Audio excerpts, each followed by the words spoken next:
প্রত্যেক জজ এখানে তার নিজের ম্যারিট টেস্ট দিয়ে তারপরে এই প্রকল্পে জয়েন করেছে।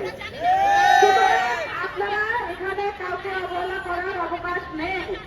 ডক্টর থেকে ক্লিনার কাউকে আপনারা অবহেলা করতে পারেন না। আমি এজ এ মেডিকেল টেকনোলজিস্ট আমার কাজ যা ছিল আমি আপনাদের কাছে তুলে ধরতে চাই। আমি সকালবেলা ঘুম থেকে উঠে চলে যেতাম, সকাল 8টায় আমার অফিস ছিল, আমি সকাল 8টায় অফিসে ঢুকতাম। আপনারা তো টিপি সম্পর্কে জানেন তাই না? টিপি সম্পর্কে তো সবার ধারণা আছে, টিপি কিভাবে করতে হয়। এই টিপি করতাম সকাল 8টায়। এই সকাল 8টায় টিপি করে পেশেন্টদের করোনা স্যাম্পল কালেকশন করতাম। শুধুমাত্র শরীরের স্যাম্পলই না, আমাদের ওখানে অন্যান্য বিভিন্ন জায়গা থেকেও স্যাম্পল আসতো। যেমন ব্রাকের বিভিন্ন বুথ থেকে আমাদের অফিসে স্যাম্পল সেন্ড করা হতো।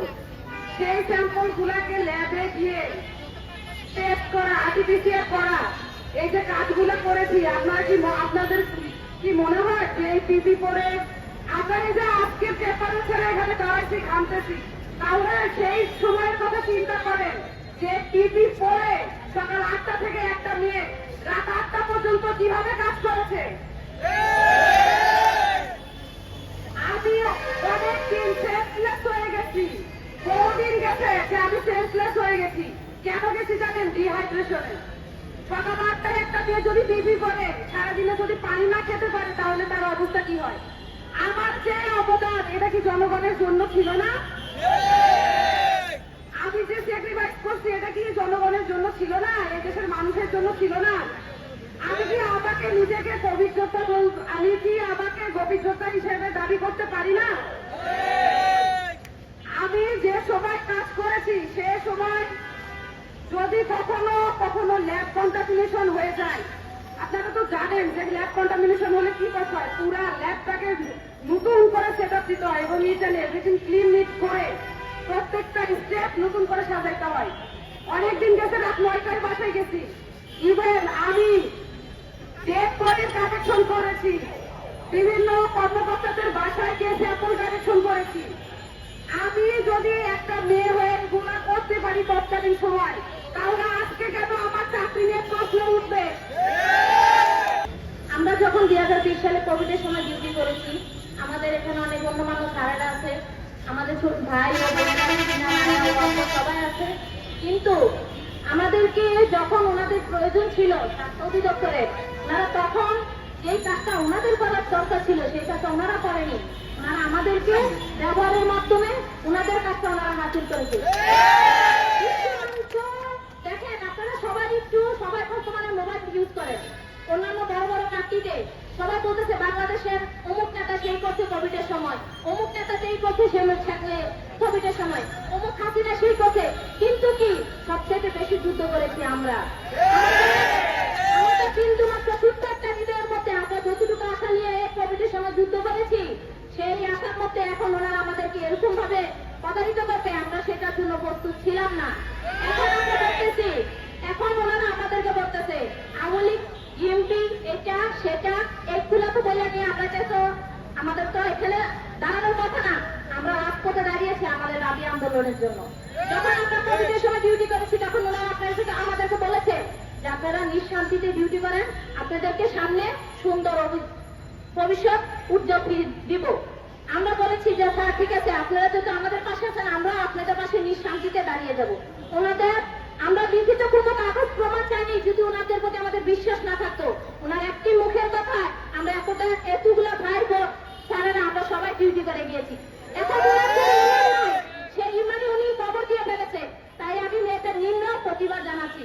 আমরা কোভিডের সময় ডিউটি করে গেছি, উনি আমাদের সাথে কন্ট্রিবিউট করেছে, ঠিক আছে। এখন উনি আমাদের বলতেছে আমাদের চাকরি নেই। কেন?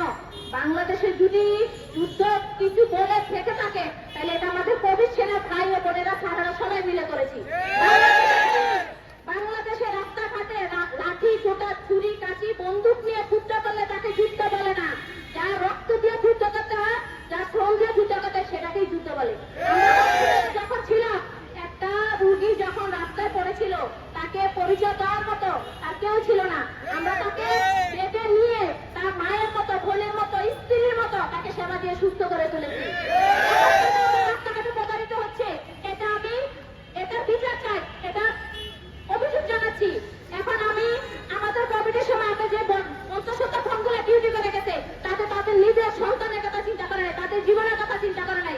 আমার অনেক স্যারেরা আছে, তাদের নিজের, আমরা যখন রাস্তাঘাটে গেছি আমাদেরকে একটা পুলিশ যখন চেকিং করছে, আমরা তখন আইডি কার্ড দেখে হসপিটালে উঠতে। এখন কেন আমরা একটা সচিবালয়ে ঘুরতে গেলে আমাদের পরিচয় দিতে, পরিচয় সে জিজ্ঞেস করতে চায় না, কেন আমরা এখন ভালো হয়ে গেছি? আমরা একটু আগে আমার এক সহকর্মী জিনাত আবু বলে গেল যে এরকম সকালবেলায় আমরা পিপিএ পড়ে তারপর স্যাম্পল কালেক্টর করতাম। আমি মূলত ছিলাম হচ্ছে ল্যাবে এক্সট্রাকশনের কাজ করতাম। আমি সকাল 9টার সময় যখন পিপিএ করে ঢুকতাম, এমন ছিল কাজ করতে করতে প্লেট বসাইতে সন্ধ্যা 7টা বেজে যেত। কোনো পানি খাওয়া এবং কোনো কিছু দুপুরে লাঞ্চ করা কোনো কিছু হয়তো কপালে যুক্ত না কাজের প্রেসারে, কিন্তু এক নাগারে কাজ করে গিয়েছি কোন রকম বাদ বিচার ছাড়াই, কোন রকম ক্লান্তি ছাড়াই। যখন এই দিন শেষে যখন চিন্তা করতাম আমার দেশের মানুষকে আমি সেবা দিচ্ছি, এটি বড় তৃপ্তির একটা বিষয়। মানুষ তো অনেক রকম প্রফেশনই থাকে, তাই না? আপনারা যেমন আছেন আমরাও আছি, কিন্তু মানব সেবা একটা বড় জিনিস। আমরা এই মেডিকেল লাইনে যারা আছি অন্যরা কি চিন্তা করেন, আমি ব্যক্তিগতভাবে চিন্তা করি যে হ্যাঁ টাকা পয়সা তো সবাই ইনকাম করে, কিন্তু সেবা কয়জন দিতে পারে? সেইখান থেকে আমরা যারা স্বাস্থ্যকর্মী আছি তারা টাকা পয়সার সাথে আমার প্রফেশনের সাথে যে টাকা পয়সা ইনকাম করতে আমরা হচ্ছে মানব সেবাটাও দিয়ে যাচ্ছি। এখান থেকে হয়তো আমরা পুণ্য কামাই করছি, পরকালে হয়তো আমরা হিসাব পাবো। আমরা এটাকে একটা মহান সেবা হিসেবে, মহান পেশা হিসেবে চিন্তা করি। কিন্তু আজকে আপনাদের এই মহান পেশার যে স্বাস্থ্যকর্মী আপনাদের সামনে দাঁড়িয়েছে, আপনাদের বিবেকের কাছে দাঁড়িয়েছি আমরা আপনারা সাংবাদিক ভাইরা বোনরা হচ্ছেন জাতির বিবেক। এই জাতির বিবেকের কাছে আমরা দাঁড়িয়েছি যে আমাদের সাথে যে অন্যায় জুলুম হচ্ছে, বৈষম্যটা হচ্ছে, সেটার ব্যাপারে আপনারা জাতির কাছে তুলে ধরবেন।